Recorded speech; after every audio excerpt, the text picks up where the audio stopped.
Assalamualaikum warahmatullahi wabarakatuh.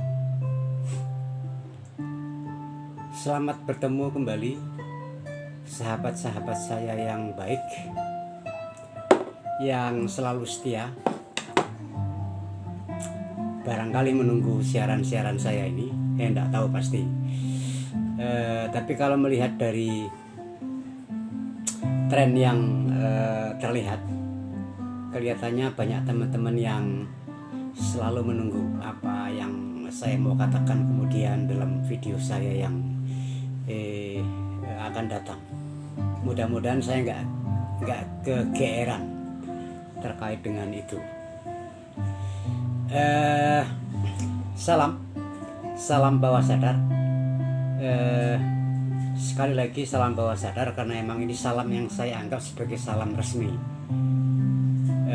dimana kita setiap kali ketemu selama ini saya selalu masih bicara soal aspek-aspek dalam kaitan pikiran bawah sadar itu. Teman-teman sekalian, dari sejumlah video yang saya unggah, ternyata ada juga teman-teman yang penasaran itu ya, kemudian kontak saya langsung, khususnya melalui pesan messenger.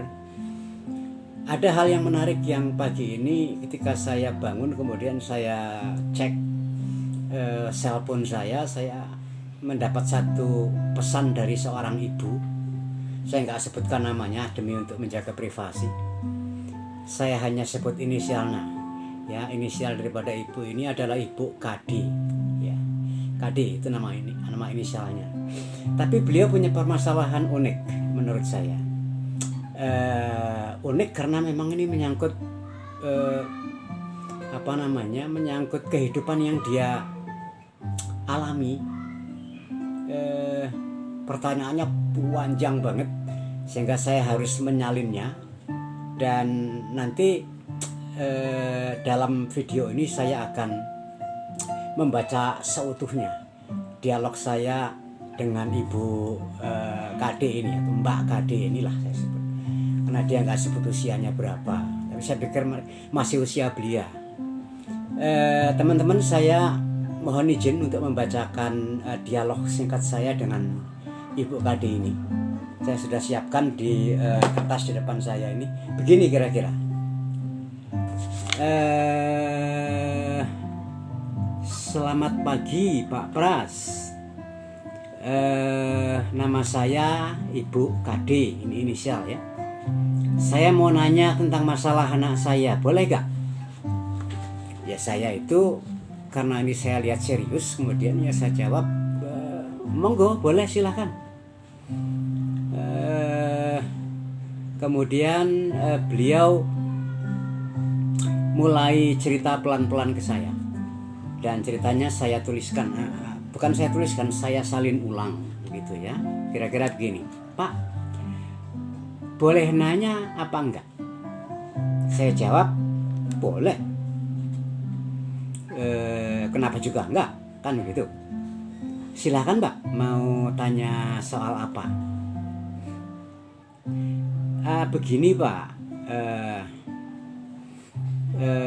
tapi pertanyaan saya ini panjang, nanti Bapak barangkali mengganggu waktunya. Oh enggak, saya bilang enggak ada masalah, monggo saja.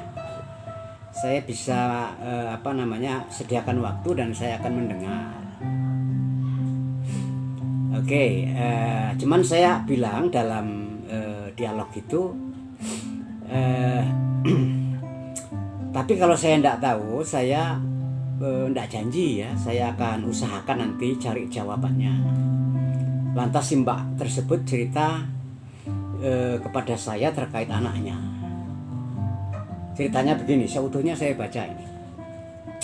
Begini Pak, saya punya anak masih usia kelas 3 SD, laki-laki, tapi rewelnya bikin gregetan. Awak sering kali dibuat pitam sama dia. Setiap kali apa yang dilarang, itu pula lah yang dilakukan. Bandelnya bukan main. Misalnya dilarang panjat kursi, malah itu yang dilakukan. Dilarang jangan lari ke jalan, malah itu yang dilakukan. Dilarang jangan nangis, malah nangis sejadi-jadinya. Dilarang jangan lasak, malah semakin lasak.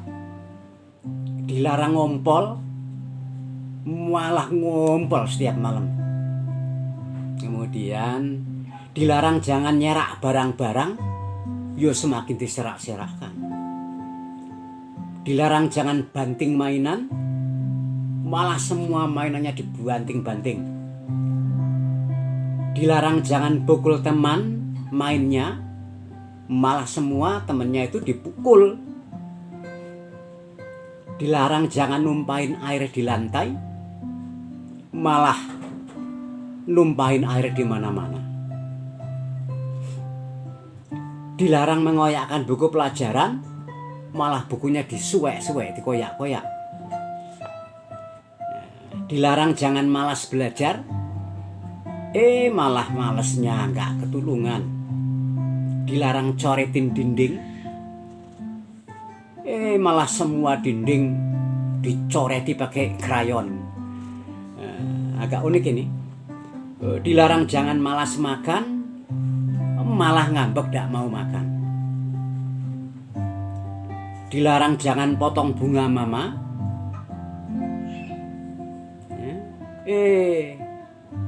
apa ini? Hancurlah semua bunga kesayangan saya, potong-potong. Kemudian dilarang jangan bandel, malah bandelnya menjadi-jadi. Dilarang jangan rewel, malah rewelnya ketulungan, nggak ketulungan. Dilarang jangan merusuh, tindakannya merusuh terus. Dari depan ke kamar tengah, ke kamar tidur, ke dapur, ke sumur, kamar mandi, dan segala macam. Pak, tolong kalau ada solusi, ini menurut Ibu Kade ya, saya dikasih deh solusinya apa. Saya sudah pening ini dengan suasana seperti ini. Bahkan saya sering ribut dengan suami saya karena saya sering membentak anak saya kemudian.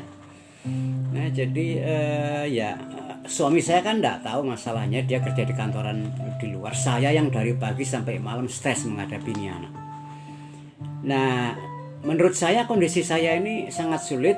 Jangan-jangan nanti saya bisa memuncak bertengkar dengan suami saya, dan itu bisa berujung buruk. Andai kata Bapak punya saran, punya solusi, tolong deh Pak, saya diberi saran, barangkali cocok, saya bisa lakukan. Kira-kira begitu teman-teman. Saya agak sedikit mikir ya. Memang masalah seperti ini kelihatannya di banyak keluarga yang masih punya anak kecil, khususnya anak-anak di bawah usia sekolah SD ini banyak. Dan problemnya hampir-hampir mirip lah. Artinya beda-beda tipis, beti saja. Tapi kira-kira secara global biasanya di banyak keluarga anak-anak itu justru melakukan apa yang dilarang. Ya, jangan nangis, itu kan maksudnya adalah supaya anaknya diem, tapi malah anaknya nangis terus. Jangan bandel, itu kan maksud orang tuanya supaya anaknya berhenti bandel toh. Tapi faktanya anaknya bandel terus. Jangan main-main ke jalan, itu kan perintahnya bagus menurut orang tuanya. Tapi yang terjadi malah anaknya sering main ke jalan. Anjur, problemnya di mana gitu loh. Ya, tentunya ini ada problem yang membutuhkan pendekatan. Kira-kira apakah salah perintahnya itu, atau memang sesungguhnya anak itu lahir bandel, lahir males, lahir sebagai bodoh, lahir sebagai perusuh, lahir sebagai orang yang tidak genah. Oh bukan, menurut saya memang perlu dipelajari. Itulah perlunya dalam istilah yang lebih modern ini disebut sebagai parenting. Parenting itu dari kata-kata parent, Parent itu artinya ya orang tua. Jadi parenting itu kira-kiranya maknanya barangkali bagaimana menjadi orang tua. Dalam konteks bagaimana model pengasuhan dilakukan. Yang tentunya beda dengan ketika saya kecil. Ketika saya kecil dulu, orang tua tidak mengenal yang namanya parenting. Makanya kalau mereka ngomong sama anak itu ya sekena-kenanya saja. Nah, syukurnya saya ini di periode itu walaupun mengalami proses bad parenting, tapi saya nggak bad amat, nggak buruk-buruk amat lah ya. Nah, sekarang saya menyadari ada satu pembicaraan yang menggejala di mana-mana, pembicaraan yang dibicarakan di banyak-banyak forum, pentingnya good parenting skill bagi para orang tua. Oke, kita kembali ke persoalan Ibu Kade. Lihat ya, lihat sekali lagi saya bacakan apa yang bagaimana cara ibu ini memberikan perintah kepada anaknya. Misalnya salah satu yang ibu ini katakan, jangan panjat kursi. Ini perintah bagus, tapi sebenarnya kurang pertimbangan. Karena lagi-lagi saya mau bicara tentang mekanisme bawah sadar. Alam bawah sadar itu punya model bahasa yang sekarang luas dikembangkan. Ada istilah NLP ya, Neuro Language Programming atau program bahasa otak.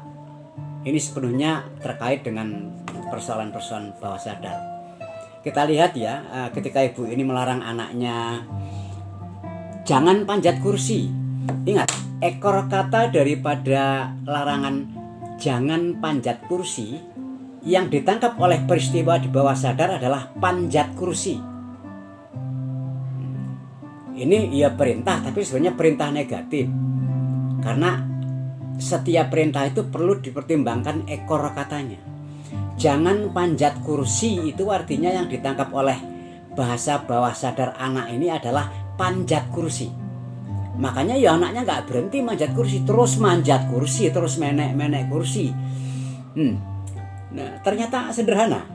Loh, kemudian pertanyaannya gimana dong caranya? Kalau memang tujuannya mau melarang dia agar tak panjat kursi, caranya mudah.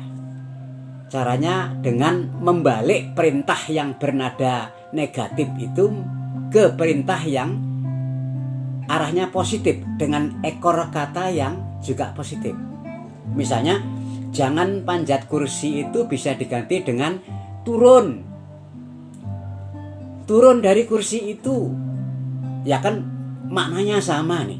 Outputnya kan sama. Gitu ya. Jangan panjat kursi itu perintah negatif karena ekor katanya adalah panjat kursi, sehingga dibaca oleh pikiran bawah sadar anak kita sebagai panjat kursi. Maka dibalik saja menjadi turun dari kursi itu. Nah, outputnya sama, anak itu akan nurut gitu loh. Yuk kita lihat beberapa lagi ya. Misalnya jangan ngompol. Lihat ekor kata itu. Yang ditangkap adalah ngompol itu. Ya anaknya ngompol terus. Nah, unik kan? Terus gimana dong misalnya supaya jangan ngompol? Ya kita harus ganti saja menjadi perintah yang ekor katanya positif. Misalnya, kalau mau kencing bangunin mama. Atau kalau mau kencing ajak mama ke kamar mandi. Nah, ya kita lihat beberapa lagi. Misalnya jangan bandel. Itu kan perintah baik. Tapi bagi pembacaan alam bawah sadar si anak, yang ditangkapnya adalah kata-kata bandelnya. Makanya si anak terus bandel. Terus gimana dong cara mengubahnya? Perintah yang itu agar menjadi baik dengan ekor kata yang baik. Kan ya gampang mengubahnya sebenarnya kalau kesadaran kita penuh. Nah, jadi anak baik ya. Daripada jangan bandel, jangan nangis. Itu kan ya bisa diganti. Nah, diem ya, itu lebih bagus daripada jangan nangis. Karena kalau jangan nangis itu, ekor kata nangis itu ditangkap oleh anak kita sebagai perintah oleh bawah sadarnya. Kan saya katakan di beberapa video kan, bawah sadar kita itu hanya menangkap dan memproses, dia tidak mendebat. Misalnya anak lasa lari sana kemari gitu kan, ya, umumnya orang tua kan perintah jangan lasa. Nah, kata lasa ini ditangkap sebagai ekor kata yang diterjemahkan oleh bawah sadar si anak sebagai perintah gitu loh. Maka diganti dong, kata-katanya diganti, diubah menjadi nak tenang ya, diem ya nak, atau duduk ya nak gitu loh. Jangan nangis ya, anaknya nangis terus, wong ekor katanya nangis. Nah, terus diganti gimana dong? Nak diem ya, ntar kalau diem kita beli jajan misalnya.